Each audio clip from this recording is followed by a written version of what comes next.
그래서 아까 말한 것처럼 이제 우리가 공부할 자세를 이제 배운 거죠. 고전을 공부할 자세. 지금 자세한 겁니다. 거의 한 3달 있었는데. 3달, 거의 3달 된 것 같지 않냐? 3달 정도는 넘게 된 것 같은데. 3달 정도. 왜냐면 3달이 되게 중요하거든요. 논어에서는 3개월이 되게 포인트거든요. 3개월을 해야 뭐 지속한다고 할 수 있다. 뭐 이런. 멘토링 3년? 그러니까 3년상도 강조하고. 그러니까 3자가 공자에서 그 동양도 그렇지만 서양도 그렇지만 완벽 차단 3위일체라는 것도 말하는 것도 그러면 그래서 우리가 이제 이 자세를 배웠고 이 자세를 가지고 이제 꾸준히 계속 가면서 그걸로 계속 모니터링 할 수 있는 거예요. 그래서 위대한 정화랑 공부할 맛이 난다. 위대한 성인들 역시 그런 마음으로 고전을 대했어. 그들도 삼촌처럼 고전을 공부하고 깨우친 거야? 고전을 만든 사람들이 고전을 공부하고 깨우친 거냐는 말을 한 거죠. 어떻게 보면은. 그래서 하늘 아래 새 것이 없어. 우리가 고전의 언어를 통해 삶의 이치를 깨우치듯 성인들 또한 하늘에서 떨어진 언어가 아니라 그들 시대 축적된 언어를 통해 문명의 보편성을 깨우쳤을 거야. 사실 공자가 말한 예나 인이라는 단어들은 공자가 창조해낸 건 아니잖아. 태물이 된 주나라의 예법을 가져오거나 신비한 자켓식 대중가요를 시경의 경지로 끌어올리고 시대에 맞게 재해석했을 뿐이야. 예수도 마찬가지야. 그분이 항상 예로 드는 게 구약의 하나님 말씀이었어. 그분도 고전을 탐독하고 재해석했다는 걸 말해주는 거야. 예수는 유대교를 부인한 게 아니라 힌두교를 완성했다라고 부인한 게 아니라 유대교를 부인하니 유대교를 완성했다라고 말하는 철학자도 있어. 이건 모든 성인이 새롭게 뭔가를 창조했다기보다 과거를 새롭게 재해석했다는 걸 의미해.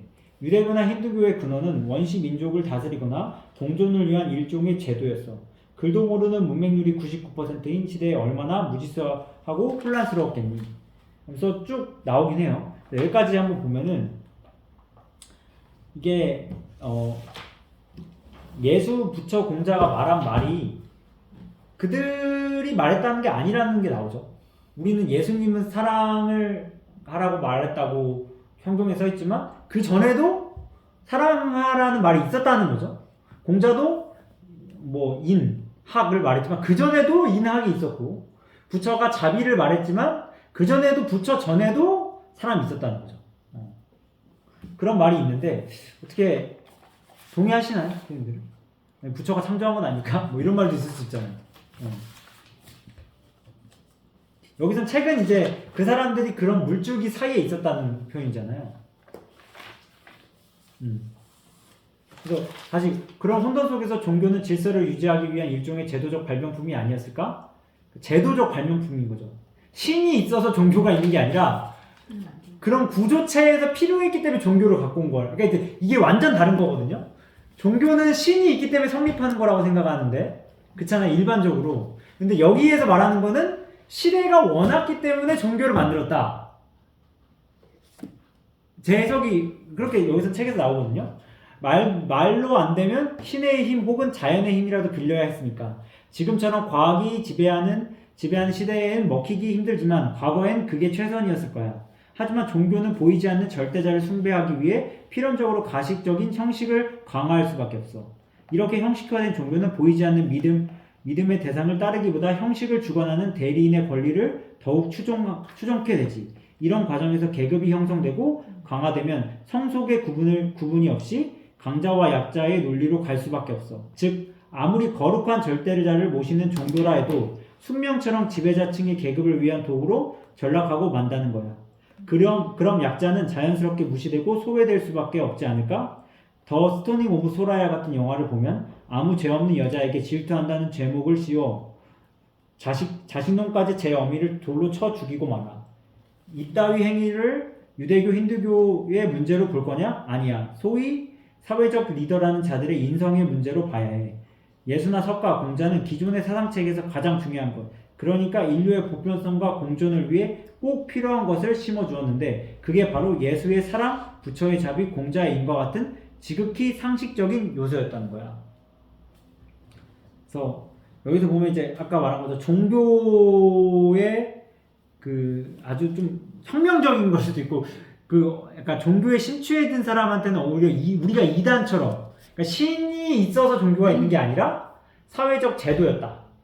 라는 것에 저는 약간의 어떤 좀 정말 조금 뭐랄까 이 말에 대해서 거부감은 없는데 이 말에 대한 사회적인 거부감이 느껴질 거라는 건 느껴지긴 했거든요. 어떻게 생각하세요? 저는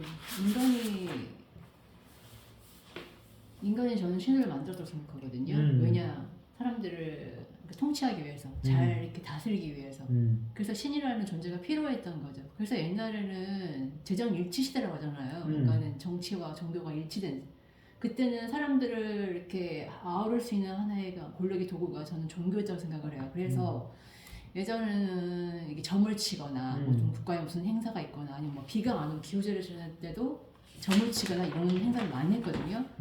그걸 이제 신에 의탁해서 이 만민을 다스리는 하나의 도구라고 저는 생각이 들더라고요. 그래서 하나의 그 사람들을 다스리기 위한 도구로 만들기 위해서 종교를 만들었다 저는 그렇게 생각을 해요. 맞아요. 그러니까 진짜 신이 있어서가 아니라 네, 그러니까, 저는 그렇게 생각하거든요. 그러니까 이 책과 크게 맥락을 다르게 하진 않아요. 이 책도 똑같이 말해주고 있잖아요. 인간의 어떤 질서를 위해서. 그러니까 어떤 종교를 믿느냐 떠나서 길바닥에 쓰레기 안 버리고 아픈 사람 있으면 살려주고 없는 사람 있으면 채워주고 필요한 사람 있으면 도와주고 이게 종교의 근본적 원리지 그 신을 믿으라는 게 종교적 근본적 원리는 아니라는 거잖아요. 이 책에서 선생님 말한 것 같이. 성원이 형은 어떻게 생각하세요? 나도 그 종교라는 건 얼마든지 어떤 지배자들에 의한 피지배자들을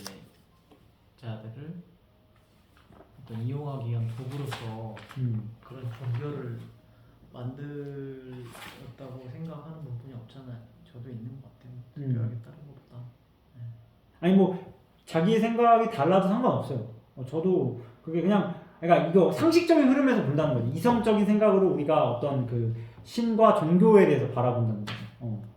종교라는 건 어떻게 보면 인간의 감정적 욕구가 투영해서 만들어진 사실인데 그 감정적 욕구가 투영된 사실이 제도적 질서나 이런 게 감정적으로 요구가 된 거죠. 우리가 감정적으로 빨리 달리고 싶으니까 자동차라는 걸 만들었듯이 무언가가 필요했다라는 그런 어떤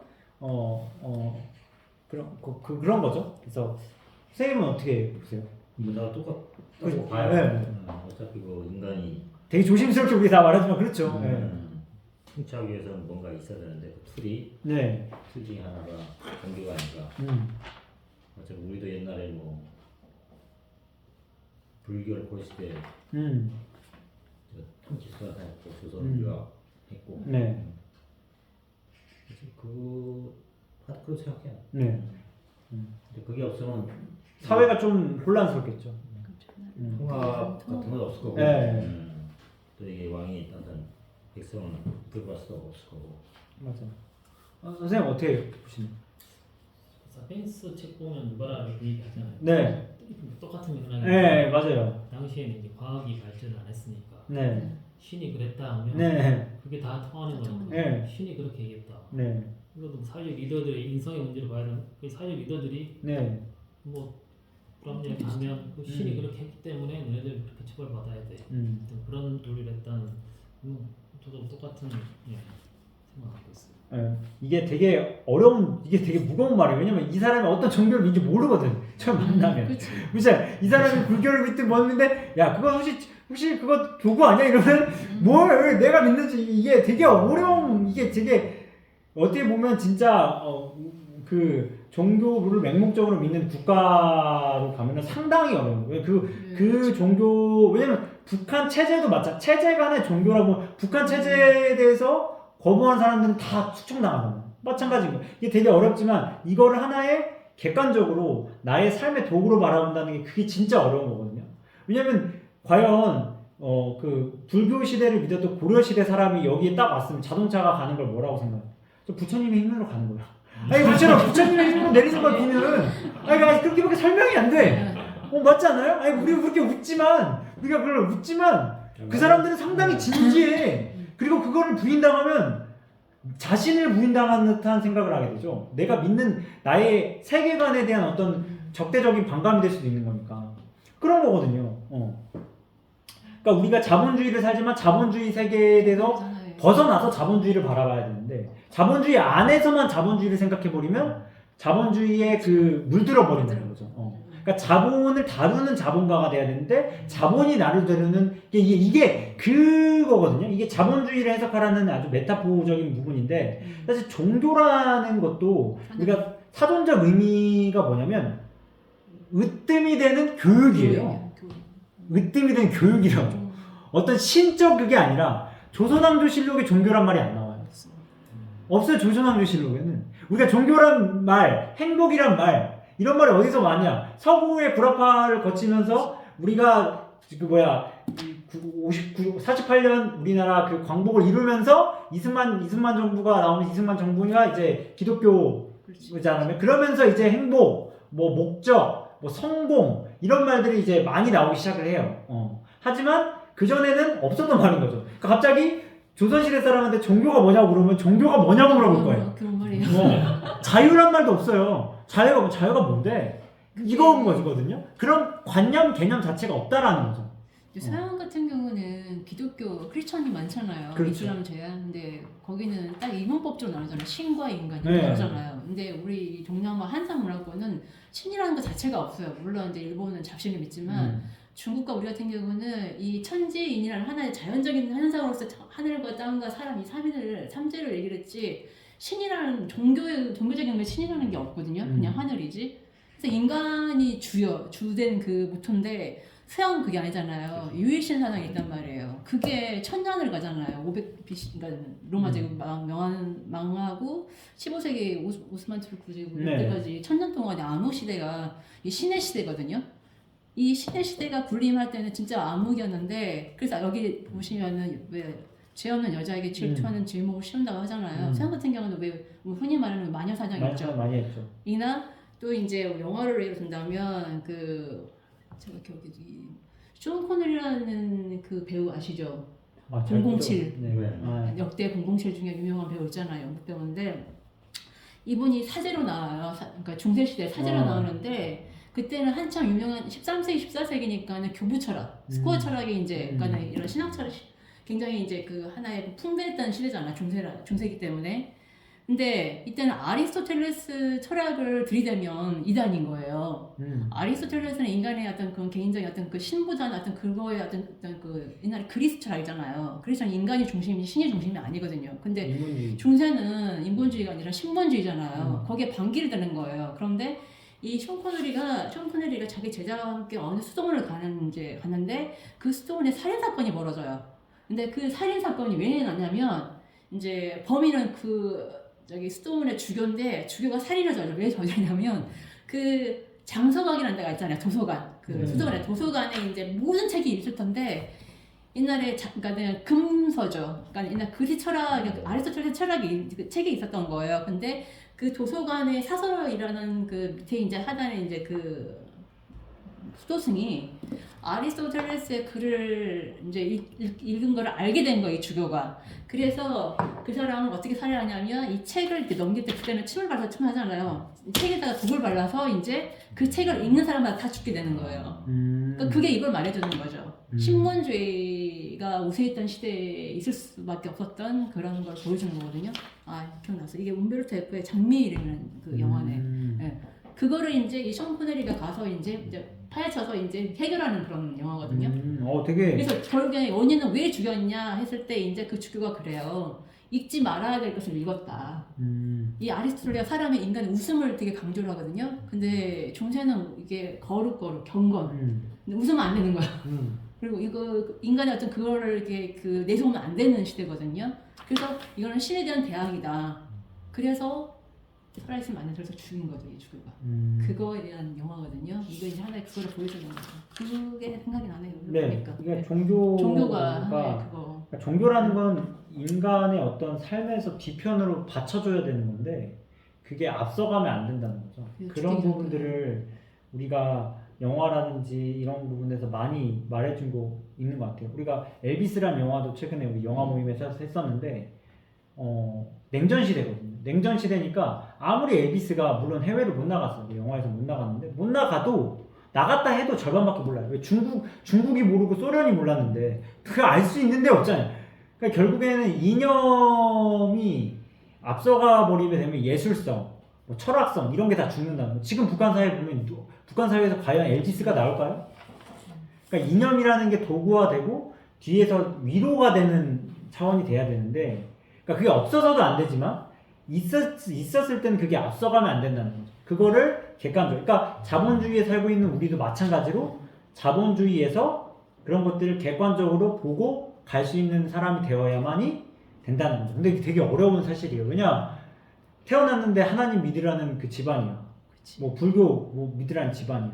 이슬람 믿으라는 집안이야. 그리고 그런 시스템 안에서 내가 옷도 그렇게 못 입잖아. 이슬람교로 보면. 과연 내가 그런 사고를 할 수 있느냐. 그렇기 때문에 그런 거를 선생님이 저는 혁명이 막 이게 아니라 자기의 세계관에서 벗어나서 나를 바라보는 거. 그게 전 혁명이라고 생각하거든요.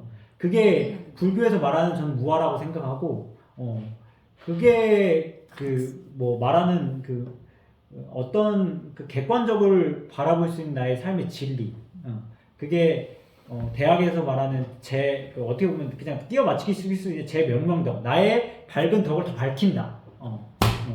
그런 것들이 가야 되고, 그러한 밝힌 사람들은 대학에서 뭐라고 해요? 친민 하라고 하거든요. 그러니까 너가 알면 그게 권력이 돼요. 사실 이게 알잖아요. 그럼 권력이 되거든. 그거를 친민 고르게 다 알게 하고 그거를 궁극적인 선, 제어선으로 가야 된다.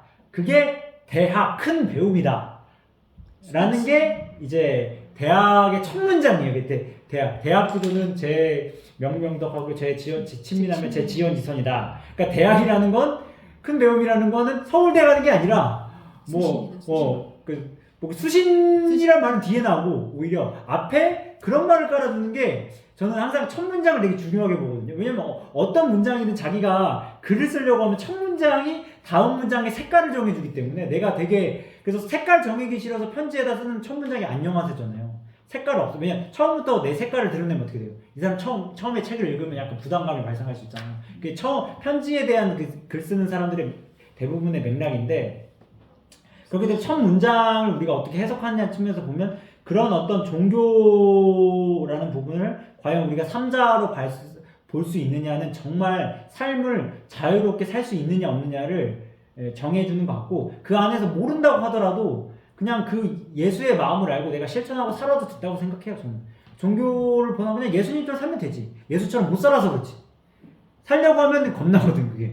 그러니까 어떻게 보면 예수를 앞에 세워서 방패 삼아서 자기 뒤에 숨는 그 종교가 아니라, 부처가 아니라 내가 그와 동일선상에 서서 갈 수 있다라는 그 메시지를 주는 것 같아서, 이게 참 우리가 공부해야 할 아주 큰 태세가 아닌가. 그리고 그렇게 우린 살고 있는가.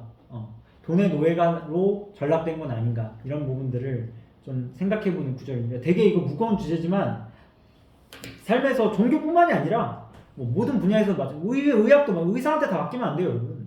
의학도 내 몸을 정말 알고 그거에 맞춰서 가야 되는 거예요. 알러지도 의사가 있냐고 물어보기 전에 내가 무슨 알러지인지 알려줘야죠.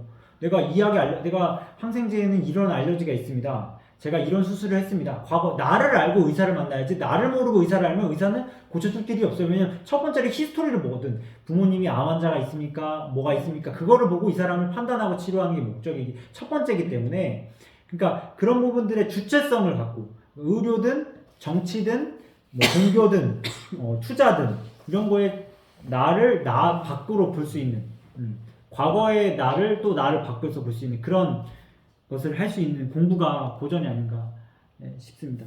그래서 오늘은 여기까지 하고 뒤에 또 인이 나오거든요. 한번 인에 대해서 한번 좀 다음에 자기가 관련되어 있는 부분이 있으면 뒤에서 인에 대한 게 나와요. 그 자기의 여기 책에 대한 생각도 있고 그 고전에 대한 생각도 있고 뭐 투자를 바라봤을 때 인도 있잖아요. 그러니까 분명 투자랑 고전이 연결되면 과연 인이라는 게 투자에서 어떻게 또 투영될 거냐, 그런 걸 한번 좀 같이 이야기해 보면 그 구절 뒤가 쭉 풀릴 거라고 생각이 들거든요. 다음에는 한번 인이 뭐냐, 그렇게도 강조하는 그 인이라는 걸 한번 같이 공유해 보고 이야기 해보면 좋겠습니다. 다음 주에도 또 같이 이렇게 투자는 그 생존 고전 이어서 하도록 하겠습니다. 네, 감사합니다. 네. 수고하셨습니다. 네. 왠지